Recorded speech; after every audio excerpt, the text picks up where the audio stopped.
अरे हुआ कि नहीं हुआ पैकेज बुक? ये कार्ड फिल कर दो। तुम सुमन तुम दोनों जानते हो एक दूसरे को? मेरा एक्स मतलब एक्स पड़ोसी बाबू, एक्स पड़ोसी। ये हम जिस मोहल्ले में रहते थे ना, ये उसी मोहल्ले में रहते थे। फिर अचानक से ये गायब हो गए, आज दिखे हैं। झूठ बोलने की आदत नहीं गई सुमन। खामा तुम्हारे हस्बैंड के मन में शक बैठ जाएगा। सच बोल दो, प्यार करती थी तुम मेरे से? क्या कहा? मैं तो उससे प्यार करती थी? अरे बाबू, एक नंबर का लुच्चा लफंगा आदमी है ये यही मेरे पीछे पड़ा था। अच्छा, और क्या? मैं पीछे पड़ा था? वो जो तुमने मेरे साथ जाके रामलीला के मैदान में अपने हाथ पे SR टैटू बनवाया था, वो क्या था? वो टैटू तो बाबू, वो SR का मतलब है सुमन राजपूत। सुमन राजपूत। सुमन राजपूत नहीं था, सुमन रुस्तम था। बेवकूफ बना रही है। छोड़ो ये सब पुरानी बातें।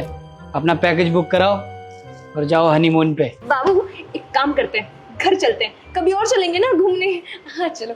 आदत बदली नहीं तुम्हारी, वैसी की वैसी ही हो तुम आज भी। आग लगा रही है हमारे बीच बाबू, मैं कह रही हूँ। आग लगा नहीं रहा हूँ, आग बुझा रहा हूँ। आग तो लग चुकी है इसके मन में। तुमने तो कहा था शादी से पहले तुम्हारा कोई अफेयर नहीं था। सही कहा था। सुन लो, अफेयर नहीं था, सच्ची मोहब्बत थी। बहुत ज्यादा बकवास हो गई तुम्हारी। अब 4 साल हो चुके हैं एक दूसरे को भूले हुए। अरे मैंने कब याद किया तुम्हें? 4 साल हो गए, आज तक मैंने तुम्हें कभी कॉल मैसेज किया? वो तो आज अचानक से तुम सामने दिख गई, इसलिए याद कर लिया। तुम्हें बहुत मजा आ रहा है पुरानी बात उखाड़ के। हाँ? अरे 1 मिनट रुको तो।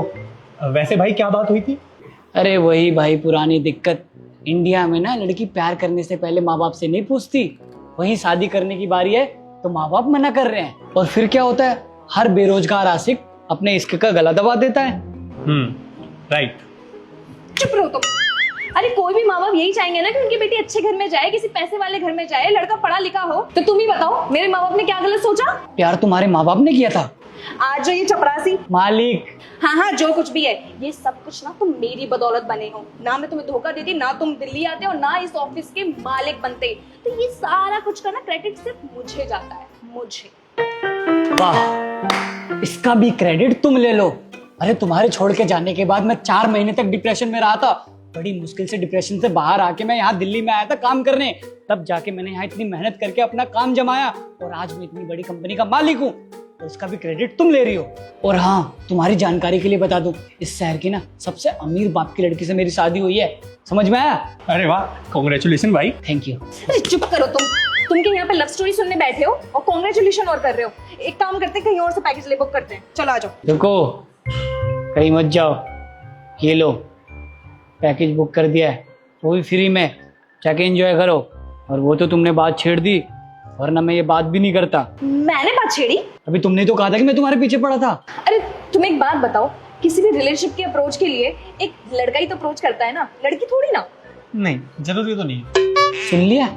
ये सारे के सारे लड़के एक जैसे होते हैं, निकम्मे। आज भी अपनी गलती मानने के लिए तैयार नहीं हो तुम। सही कह रहे हो भैया।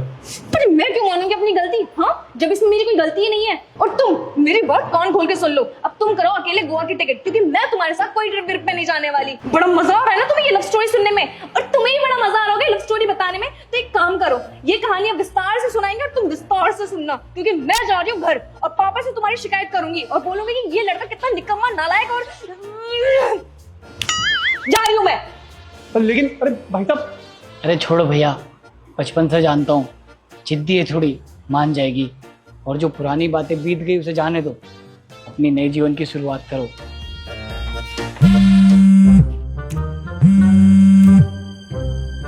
ये कौन है भाई साहब? ये मेरी प्यारी सी वाइफ, जिससे मेरी शादी हुई है। तो यही तो मेरी एक्स थी।